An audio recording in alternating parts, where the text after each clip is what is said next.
Olá pessoal, boa tarde, vamos aqui começando mais uma super aula de montagem e manutenção de computadores. Você que está aí ao vivo, fechado na câmera, muito boa tarde. Você que está aí vendo reprise aí, seja de manhã, de tarde, de noite, bom dia, boa tarde, boa noite, boa madrugada, né? Não interessa. Então hoje continuamos aqui falando sobre a parte de desempenho, a parte crítica, né? Processadores e tal. Então a gente vai fazer uma mescla aqui agora com conteúdo teórico e um pouco aqui do que eu vou mostrar para vocês de manutenção prática que eu posso mostrar aqui no meu notebook, que vocês vão fazer no dia a dia e procedimentos que vocês, de boas ações que vocês podem fazer no dia a dia com a máquina de vocês, ou para pegar a máquina daquele seu vizinho, amigo, para poder fazer uma manutenção, né?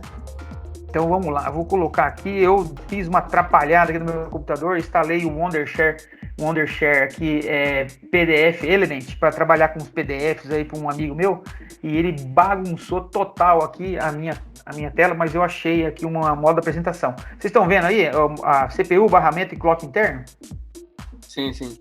Aí, galera, então vamos passar aqui rapidão para esse tema, que é o seguinte, nós vamos falar rapidamente da CPU, que a gente viu uma parte no começo do ano, então a gente vai pular, dar mais ênfase aqui no barramento, na parte de barramentos. Mas a gente não pode falar da parte de barramentos sem relembrar a parte da CPU, tá certo? Então lá, CPU, pessoal, é a unidade central de processamento, né?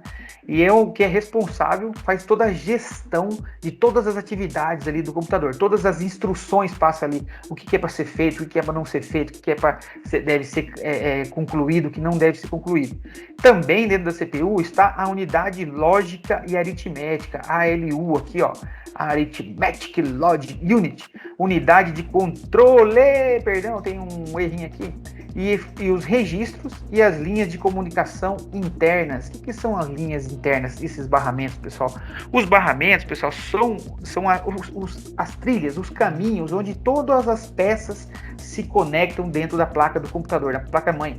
Porque antigamente, nos primeiros computadores, não era assim esse conceito, era tudo fiação. Então, era uma bola de fios ali, e aquilo ali, ele era fracamente acoplado. O que é algo fracamente acoplado? Significa que é algo que está um fio aqui, ó, duas peças que estão no fio, você encosta a mãozinha aqui, desconecta um fio ou outro, já para, o componente para de funcionar. Então, pode ver que no computador, os encaixes são firmes, o que é da placa-mãe é com solda. Então a gente tem uma placa plástica e as interligações são como vias, né, ou veias ali de um material metálico, né, parecido com alumínio, um tipo de alumínio, produtos químicos, né, lembrando que a gente nunca pode cortar, quebrar uma placa-mãe, porque ali, aqueles componentes ali tem metais pesados, então causam danos sérios à saúde, então por isso que a gente Professor, jamais... então como funciona o descarte de placa-mãe? Então, existe muito boa a sua pergunta. No Brasil, a gente vende para os Estados Unidos a preço de banana. Eles pegam os componentes, inclusive tem até gotículas de ouro, tem vários componentes nobres na placa-mãe.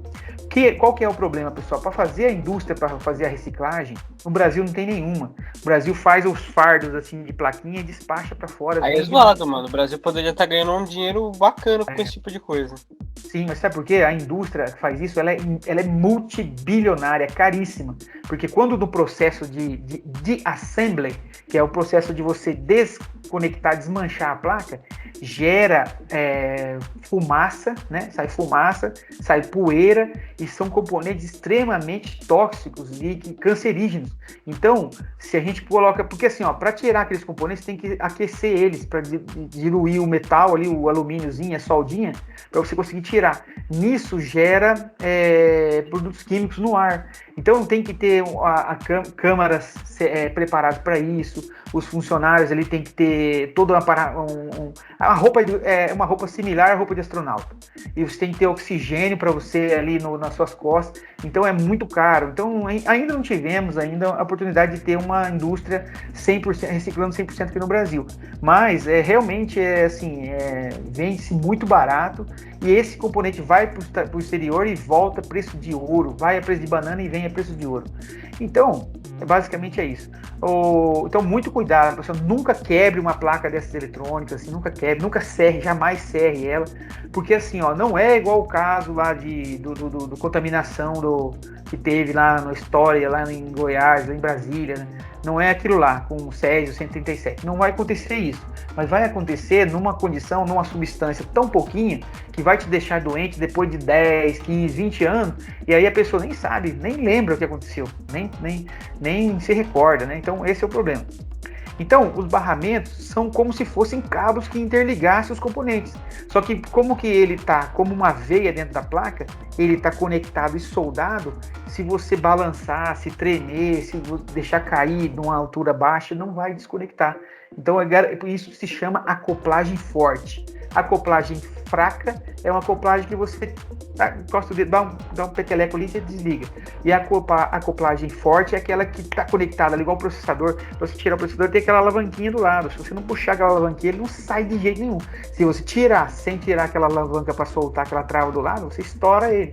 Entendeu? Por quê? Porque ele não pode ter jogo, não pode ter trepidação, senão o computador para na hora, né? Trava na hora.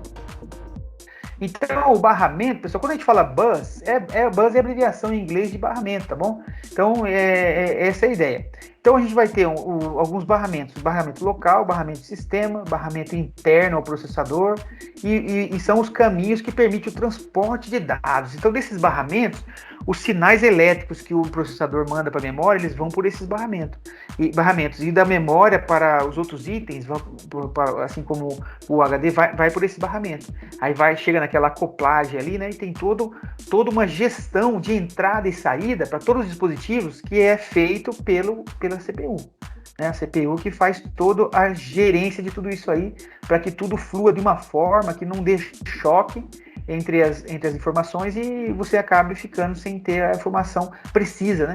E qual é a característica principal do computador? É a informação precisa. Então o computador não pode fazer um cálculo errado, não pode fazer uma medida errada, senão pode acontecer um erro infantil, mas pode acontecer uma tragédia, né? Pode acontecer um acidente aéreo, um acidente de metrô, de trem, né? Um acidente que pode morrer muitas pessoas.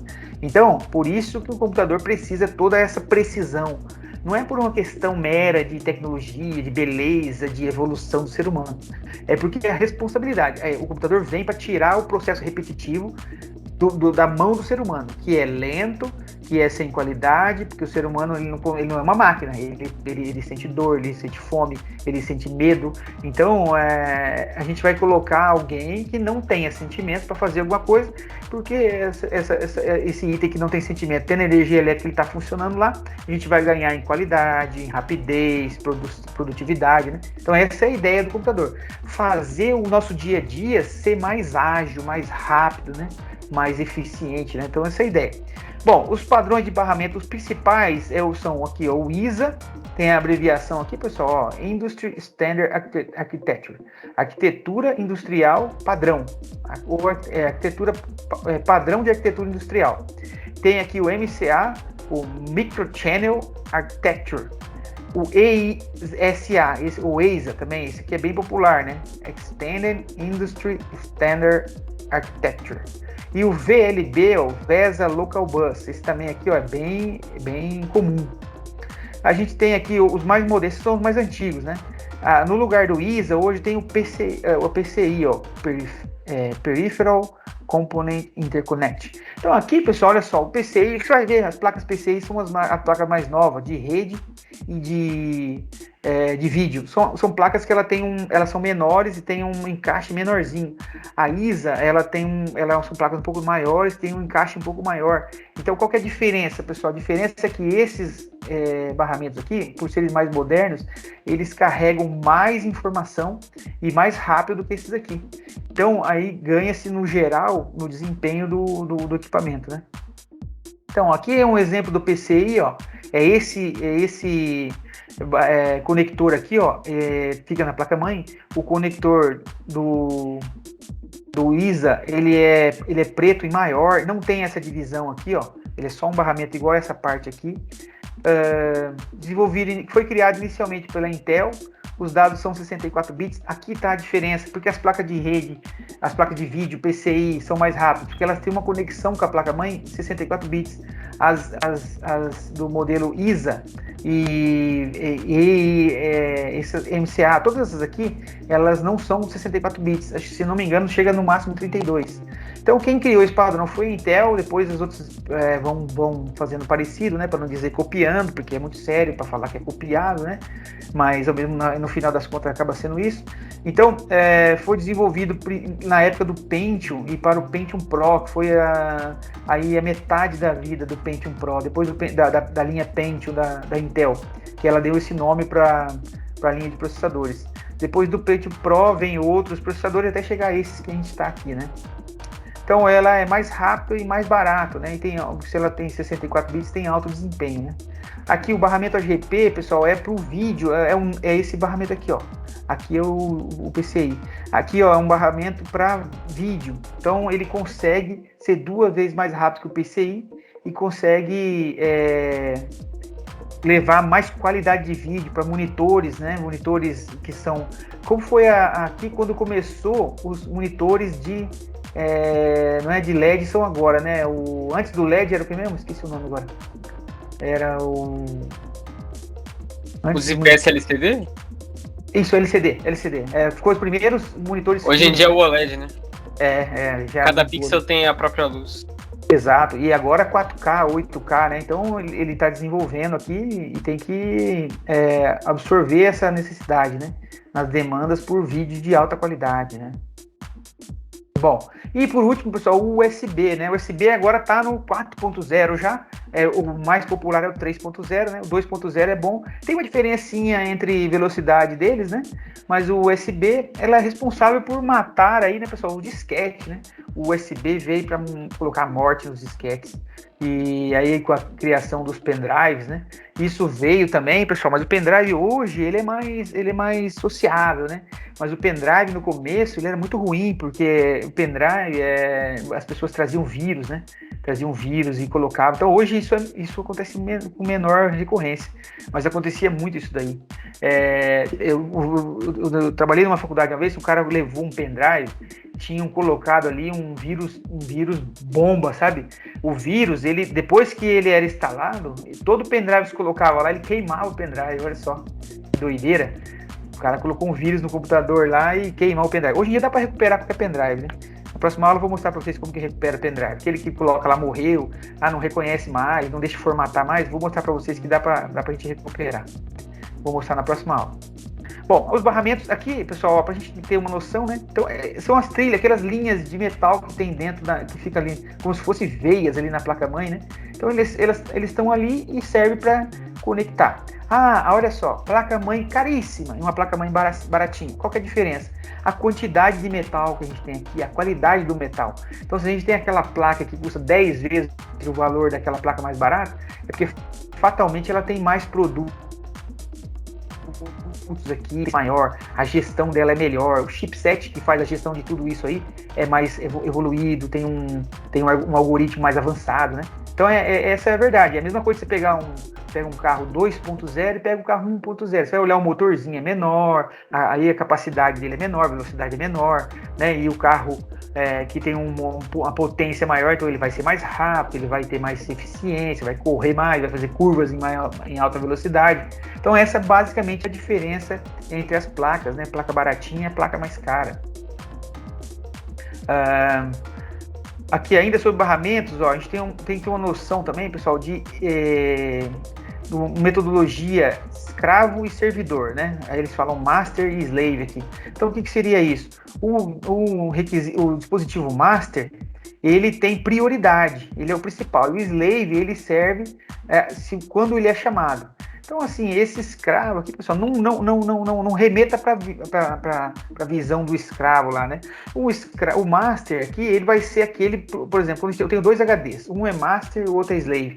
Significa que o master, ele vai responder nele que eu vou instalar o sistema operacional, ele vai estar respondendo toda hora.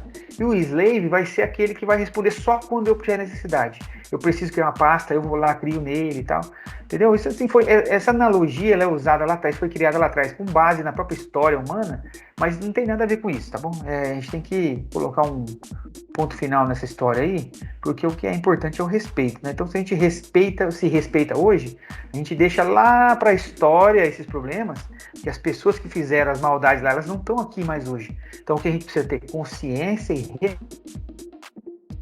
respeito. Então, se a gente tiver consciência, dar valor às pessoas que sofreram, né? Entender que foi sério, essas coisas foram sérias, não é uma brincadeira, e que a gente não permite que aconteça mais. Então, eu sou a favor do respeito, principal motivador para que essas questões desapareçam.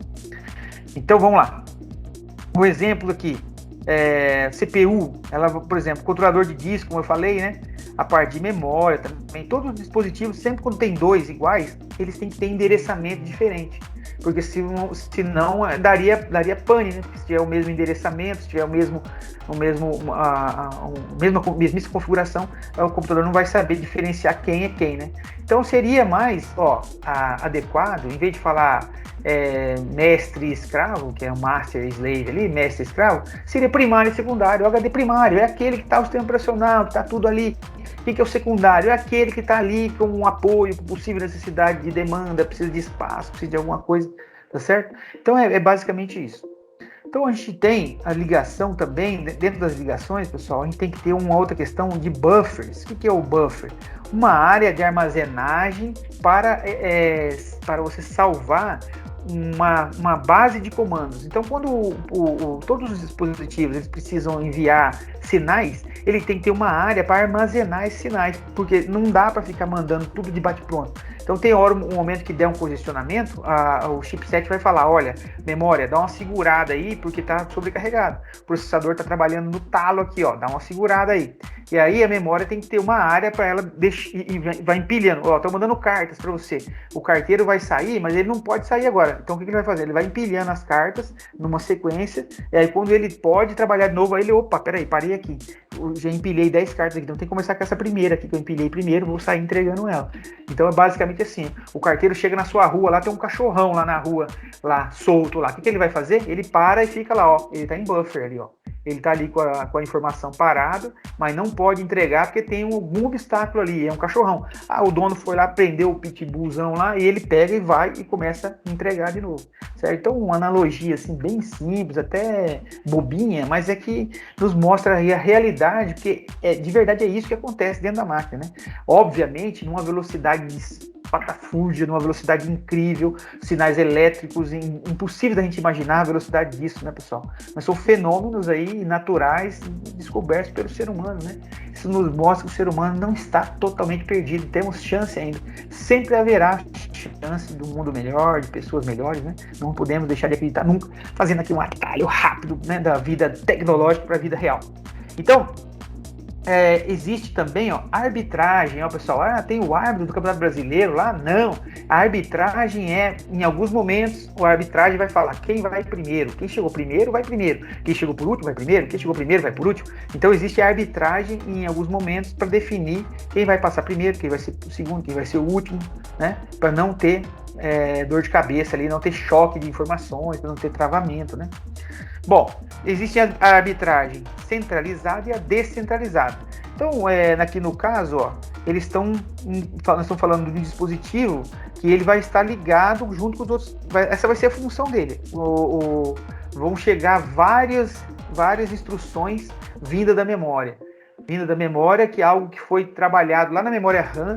Por exemplo, você está com o Excel aberto e está com o Word aberto. Aí nesse mesmo momento você muda uma fonte do Word e nesse mesmo momento o salvamento automático do Excel trabalha. Então nós vamos ter uma ordem de salvar um arquivo que está carregado na memória RAM e está instalado lá, está fisicamente armazenado lá no HD. Então o Excel vai estar mandando esse comando de salvamento e você está dando um comando pro algoritmo do Word alterar um recurso, que no caso é uma fonte, com base no banco de dados de fontes. com base nos comandos que estão ali armazenados naqueles botões para você executar. Então, várias coisas estão acontecendo ao mesmo tempo.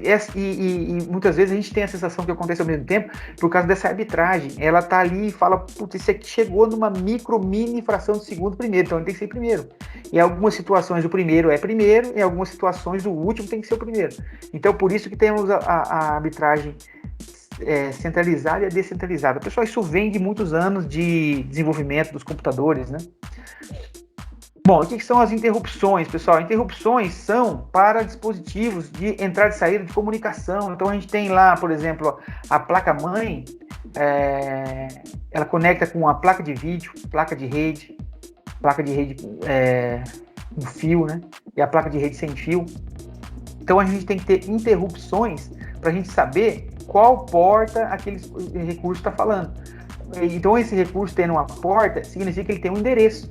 Então, toda vez que eu tenho que mandar uma informação para uma porta, eu vou mandar para um endereço. Então, quando eu quero fazer uma chamada de um site, por exemplo, o processador vai mandar um comando para a placa de rede, com pacotes com informações de endereços, com dados que vão sentido a internet. Então, para que o processador saiba diferenciar quem é quem, onde está quem, cada dispositivo tem um endereçamento, tem uma porta ou tem um endereço físico, né? Para ele poder saber, para o processador saber para onde que efetivamente ele tem que enviar aquela informação, certo? Então, tudo isso muito controlado. Falando assim, parece que demora 1 hora para acontecer qualquer coisa, mas isso tudo é feito numa velocidade muito rápida. Uma velocidade tão rápida quando você acender uma luz lá, né? Na sua casa, você põe a mão no interruptor aqui, ó, pá, acende lá imediatamente, né?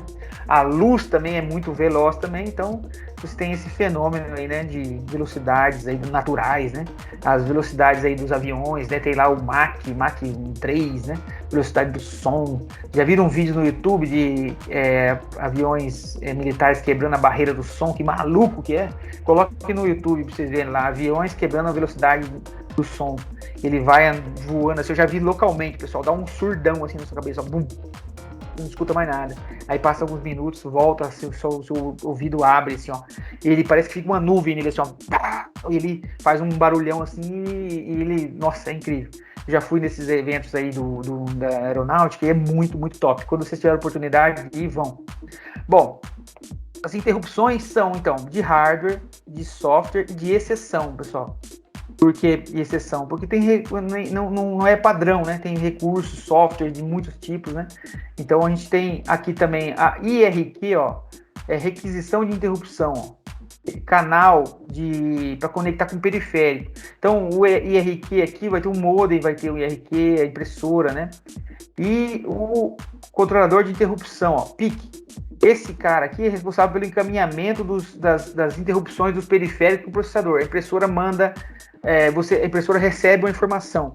Aí ela imprimiu. O que ela aparece lá no drive dela? Ó, a impressão correta. A impressão terminou. Então a impressora tem que devolver para o processador. Olha, imprimiu tudo corretamente. Não imprimiu corretamente. Deu erro tal. Aí o processador vai interpretar. Esse erro aí deu que falha na comunicação. Não tinha papel, né? Então é isso que ocorre, essa interrupção através desse recurso aqui. Essa informação corre através desse recurso. Decodificação de endereço. Então todas as áreas de armazenamento da memória têm um endereço. Então quando você vai trabalhar qualquer coisa, você tem que usar, o computador usa esses endereços. Ele sabe quem é quem, onde cada um está. Então não tem nada aleatório, nada assim feito sem um mega controle, né? Tudo muito documentado. Isso tudo está dentro do armazenado, dentro da BIOS, dentro dos drivers locais ali, né? Dos dispositivos. Cada dispositivo desse tem um algoritmo trabalhando ali com ele, né? Que na verdade da placa eles estão numa camada mais baixa, né? Na camada 1 sem software. Eles são instruções direto no hardware. Então não tem camadas, não tem lentidão, não tem 1001 coisa para acontecer. Aquele recurso só faz aquilo. Então ele está ligado e ele tem as instruções do que ele deve fazer. Ele está desligado, ele para de fazer as instruções. Então por isso que a placa-mãe ela é tão boa por causa disso. Então ela começou a trabalhar, aí entrega para o sistema operacional e vai embora. Bom, a gente não precisa falar, né? Coração do computador, né? A parte do clock interno, ver os pulsos. Falamos na aula passada, né? Sobre a frequência do Hertz. Então, ó, 1 Hz é igual a 1 ciclo por segundo. Então, note que os computadores eles têm gigahertz. Então, é milhões de velocidade, de ciclos, né? Para ele interpretar e simular o tempo. Para ele saber... se o computador não soubesse o tempo, chegaria duas instruções ao mesmo tempo e ele não saberia qual fazer primeiro. E ele tem que escolher um comparativo de tempo, ele vai saber diferenciar. Mesmo que seja uma fração de tempo muito, muito, muito pequenininha, mas ele precisa detectar isso para fazer a operação, né? Então, olha lá, um computador de 1 GHz, ele emite 1 bilhão de pulsos elétricos por segundo. 1 bilhão de ciclos em 1 segundo. Então, por isso, pessoal, que as coisas que vocês estão vendo essa tela aí, que ela está sendo uma emissão de dados de tempos em tempos. Não é constante igual a gente percebe. Se a gente colocar uma câmera com diferença de quadros, que a gente enxerga lá um número, não me lembro de cabeça agora, X quadros por segundo. Então, já viu que lá no YouTube os vídeos são 30 quadros por segundo, né? Então, essa frequência que o vídeo vem para nós e nós temos a sensação... professor, quando você pega telas mais antigas, você percebe isso, que as telas mais antigas têm taxa de atualização de tela mais lerda. Hoje em dia já tem umas que tem 120, 360, 500 de atualização de tela. Sim, as TVs modernas, hoje essas OLED lá, é um fenômeno, galera, são um fenômeno. Bom, plataforma CISC que a gente viu lá no começo do curso, que é a plataforma comum, né? Essa que a gente conhece, a de alto desempenho é a RISC. Oi. É que a aula já acabou. Acabou mesmo agora. Aí a parte, essa tecnologia RISC que nós vimos no começo do ano, que é o hardware dos servidores, que permite você trocar hardware, trocar HD com a máquina desligada, né? Então ela tem uma instrução mais simples, aguenta mais calor, feito para ficar ligado 24 horas por dia o ano inteiro. E a CISC a tecnologia que é usada nos computadores que a gente usa, nos que vocês estão usando, no que eu estou usando aqui, tá certo? Então basicamente é isso, pessoal. Exatamente, terminamos aqui. A parte prática, eu vou apenas mostrar para vocês aqui agora a título de encerramento, bem rapidinho mesmo. Quer ver que eu vou mostrar aqui para vocês? Bem rapidez.